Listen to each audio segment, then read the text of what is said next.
So, some films are masterpieces, visually and narratively, with excellent acting and direction. This speech is not about them. Plenty of people have already sung their praises. This speech is about crap movies. The kind of films slated by critics and sometimes the public. The kind of films that everyone knows are crap, but they still sell cinema tickets and DVDs. The kinds of films that munching popcorn was invented for. This speech is a defense of these overlooked gems. Obviously, there are quite a lot of crap films, so this will focus on my personal favourites. Now, traditionally speaking, a good horror film is one that really gets into your head and screws with you. A bad horror film is one that really startles you. So why is it then that the startle-laden Final Destination series is so brilliantly crap? There's like, what, 5, 6 films, and every single one of them has exactly the same plot. Person has the premonition of catastrophe. Person gets a group of people out of catastrophe.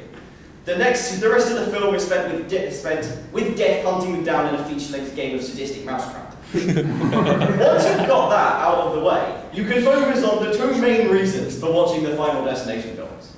The first is the gory spectacle of someone being cartoonishly dismembered. Like the guy who gets his arse pulled out by a swimming pool. That happens. It's brilliant. The other reason for watching them are the 2 games you can play. Both of them are fairly self-explanatory with their names. The first is a game you can play throughout the whole film. It's called Who's Next? I think you get the idea with that one. The other is a game that takes place over the length of the scene. That game has a slightly longer title. It's what item in this ridiculously unsafe environment will do for the character in a particularly nasty manner.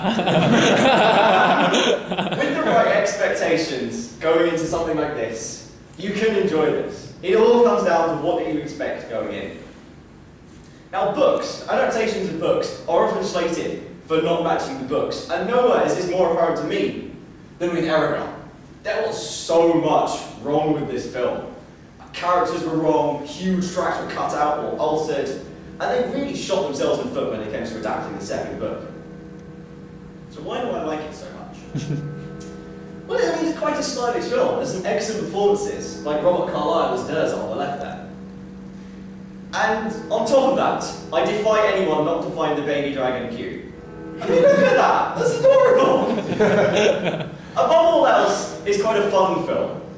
And again, it comes down to expectations. If you know what you want, if you know what you're going into, you will enjoy it.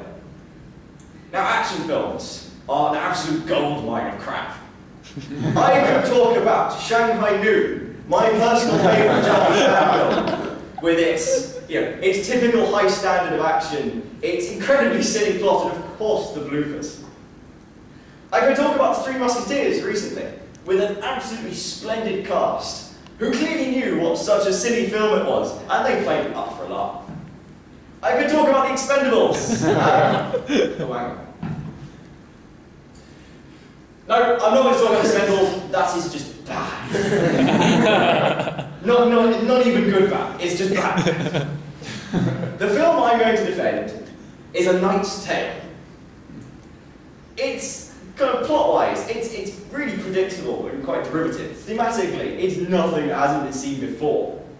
But it is really well done. It's a very stylish film with an absolutely splendid cast and a truly despicable villain and some absolutely hysterical moments. It's easily one of my most favourite films ever. Now, a subgenre of action films are the superhero films. Now, I love a good superhero film, but it doesn't matter how good they are. They inevitably suffer plot holes, no matter how consistent their internal logic is.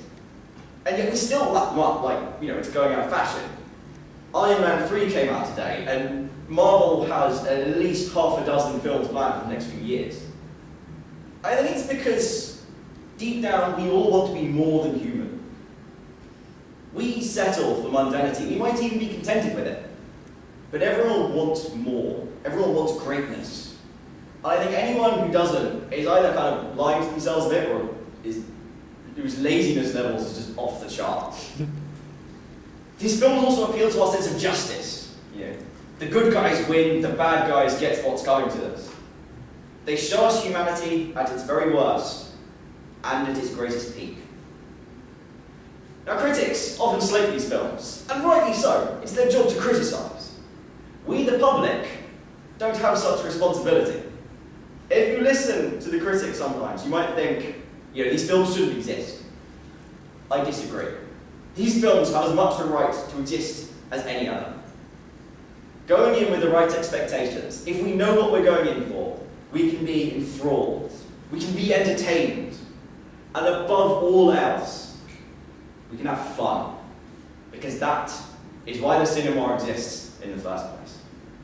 Thank you.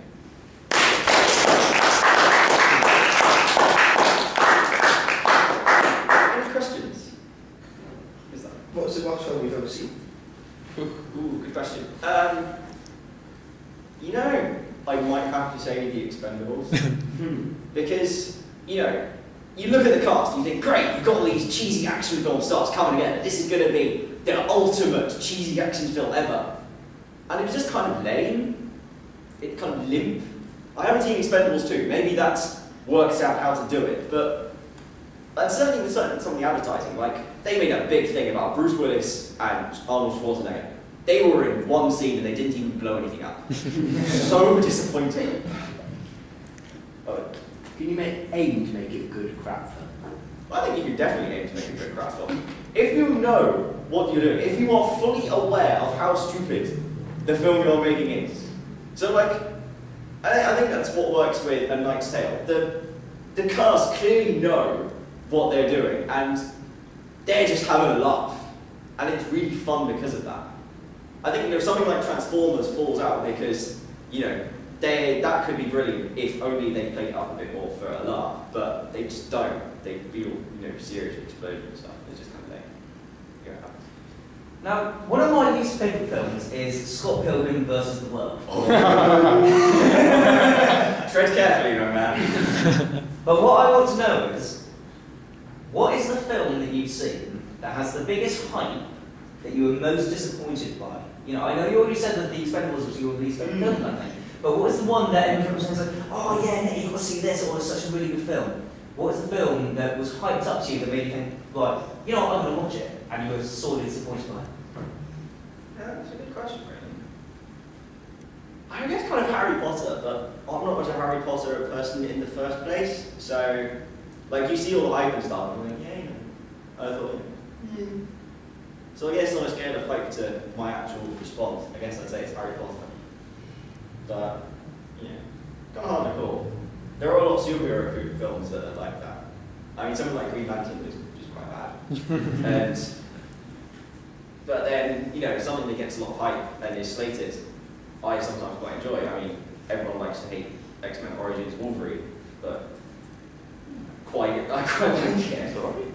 Yeah, I don't think it deserves quite as much heat as it gets.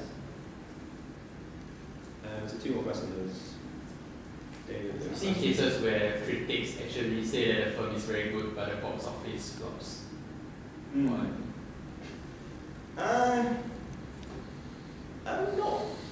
I can't remember a case of something I've seen. I mean, there must have been cases where critics go, yeah, it's brilliant, and then it just kind of dies, but I can't think of it. Nothing springs to mind that I am particularly fond of.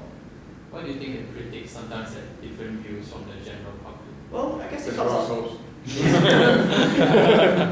There's one critic on the epitome of journalistic integrity of the Daily Mail. He's clearly been being a film critic for too long, because it seems like he's lost, why he's doing his films in the first place. So he'll slate, the superhero films, the action films and stuff, when, if he went in knowing what to expect, he went in with a kind of, I'm going to expect a cheesy action film, and, as a cheesy action film, kind of thing, then I guess that would be alright. But the thing is, a lot of critics, they are criticising from a very technical point of view. So if, something like Dark Knight Rises, I really enjoyed that, but there were a lot of things in there that were really stupid. They rushed time and there was no obvious thing to the audience, there were twists for the sake of twists. From a critical point of view, it's quite bad, but it's still an enjoyable film. So I think that's why you get such a disparity. There's one more for me. Yeah, my question was more or less asked by Alex, hence why I put my hand down, but Right. it was slightly different. My question was kind of, has there been, is there an example of a film particularly springs to mind that everyone else you know really liked, but you realised it was really shit? Like Skyfall, in my opinion. No, I like Skyfall. No, my friend, I'm going to shame my friends on the internet and say they were serious man points by genuinely watching Twilight. Right. They, we were just hanging around and they said, yo, just put Twilight on. Oh my god, my friend's grown a vagina. And So That's you watched offensive to one person. that's offensive to one person in the room. I'm speaking for practice, demographically, it's typically a female audience. So I'm taking the piss out of the man. So, But anyway, no, seriously, it's so bad. And the only thing that redeemed it for me was when my mate pointed out that, it didn't even redeem it for me, it just distracted me from the awfulness of the film. Was when my friend pointed out that Kristen Stewart's eyebrows weren't even, one of them was bigger than the other. And then for the rest of the film, I was distracted by how bad it was by the fact that Kristen Stewart's eyebrows weren't even. So I guess I was spared in that case, but yes, Twilight is just bad. Thank you very much.